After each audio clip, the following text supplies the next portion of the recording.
ನಾನು ಅವನಿಗೋಸ್ಕರನೇ ಕಾಯ್ತಾ ಇದ್ದೀನಿ. ಅಲ್ಲಾದ್ರೂ ಇಷ್ಟನೇ, ಇಲ್ಲಾದ್ರೂ ಇಷ್ಟನೇ. ಅವನಿಗೆ ಮದುವೆ ಮಾಡ್ಕೋಕ್ಕೂ ರೆಡಿನೇ. ನಾನು ಅವನ ಹೆಂಡತಿ ಹಾಲಕ್ಕೂ ರೆಡಿ ಆಯ್ತಾ, ಅರ್ಥ ಆಯ್ತಾ? ಅದ್ರಗೋಸ್ಕರ ನಾನು ಬಂದಿದ್ದು. ಅವನ ಈ ದರ್ಶನ್ ನನ್ಗೆ ಇಷ್ಟನೇ, ಇಷ್ಟದಿಂತಾನೆ ನಾನು ಬಂದಿದ್ದು. ಎದಕ್ಕಂದ್ರೆ ಅದಕ್ಕೆ ರೆಡಿನೇ ನಾನು, ಅದಕ್ಕೆ ಬಂದಿದ್ದು. ಅಲ್ಲೂ ಕಾಯ್ತಾ ಇರೋದು, ಇಲ್ಲೂ ಬಂದಿರೋದು ಆಯ್ತಾ. ನಾನು ಅದಕ್ಕೆ ಈ ಚಿಕನ್ ಬೇಕು ಅಂದ್ರೆ ನಾನು ಚಿಕನ್ ಮಟನ್ ಹೋಗಿ ತಗೊಬರ್ತೀನಿ. ಒಳಗಡೆ ಉಳ್ಳೋಕೆ ಅವಕಾಶ ಇತ್ತಂದ್ರೆ ನಾನು ತಂದು ಕೊಟ್ಟು ಹೋಗ್ತೀನಿ ಆಯ್ತಾ. ಇದಕ್ಕೆ ಅವಕಾಶ ಇತ್ತು ಅಂದ್ರೆ ನಾನು ಹೋಗಿ ತಗೊಬರ್ತೀನಿ.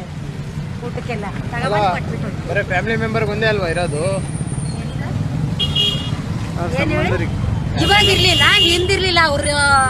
ಅವ್ರು ವಿಜಯಲಕ್ಷ್ಮಿ ಅಂತ ಅವ್ರ ಒಬ್ಬರೇ ಹೇಳ್ತಿ. ಇವಾಗ ನಾನೇ ಇಷ್ಟ ಅವ್ರನ್ನ, ನನಗೆ ಅವ್ರು ಇಷ್ಟ, ನಾನು ಮಾಡ್ಕೋಬೇಕು ಅಂತ ರೆಡಿ ಆಗಿದ್ದೀನಿ ಆಯ್ತಾ.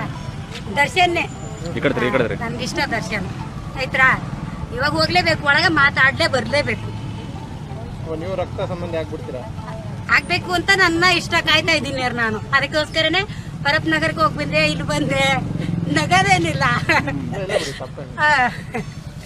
ಚಿಕನ್ ಅದು ಊಟ ಮಾಡೋಕ್ಕಂತ ರೆಡಿ ಅವಕಾಶ ಇತ್ತು ಅಂದ್ರೆ ನಾನು ಹೋಗಿ ತಗೊಬರ್ತೀನಿ. ಎಷ್ಟೇ ಟೈಮ್ ಆಗಲಿ, ಎಷ್ಟೇ ಇದು ಆಗಲಿ, ಎಲ್ಲೈತೋ ಹೋಗಿ ತಗೊಬಂದು ಒಳಗಡೆ ಕೊಟ್ಬಿಟ್ಟು ಹೋಗ್ತೀನಿ ಆಯ್ತಾ. ನನ್ಗಿಷ್ಟ ರೀ. ಅಭಿಮಾನಿ ಅಂತ ಹೇಳೋದು ಅಭಿಮಾನಿಗಳೇನೆ, ಆತರ ಹೇಳಕ್ ಹೋಗ್ಬಾರ್ದು. ಇಷ್ಟ ಅಂತ ಹೇಳ್ರಿ ಅಷ್ಟೇ. ಇಷ್ಟ ನನ್ಗೆ. ಏನ್ ಗೊತ್ತಾ, ನಮ್ಮಪ್ಪ ಒಂದ್ ಹಿಂದ್ ಕಾಲದಲ್ಲಿ ನಮ್ಮಪ್ಪ ಇಲ್ಲ ಇವಾಗ. ಒಂದು ಏನೋ ಒಂದ್ ಹೇಳಿದ್ರು ನನಗೆ, ಹುಲಿ ಉಗುರ ಕೈಯಲ್ಲಿ ಇಟ್ಕೊಂಡಿದ್ರು ಬೆರಳಲ್ಲಿ. ಆದ್ರೂ ಸಿನಿಮಾ ಮಾಡಿದ್ರು, ಆ ಹುಡುಗನ ಜೇರಲ್ಲಿ ಹಾಕವ್ರ ಅಂತ ಒಂದ್ 10-15 ವರ್ಷ ಇದ್ದಾಗ ನನ್ಗೆ ಹೇಳಿದ್ರು. ನಮ್ಮಪ್ಪ ಹೇಳಿದ್ರು. ನಮ್ಮಪ್ಪ ಇಲ್ಲ, ಇವಾಗ ತೀರೋಗಿ ಒಂದ್ 10 ವರ್ಷ ಆಯ್ತು.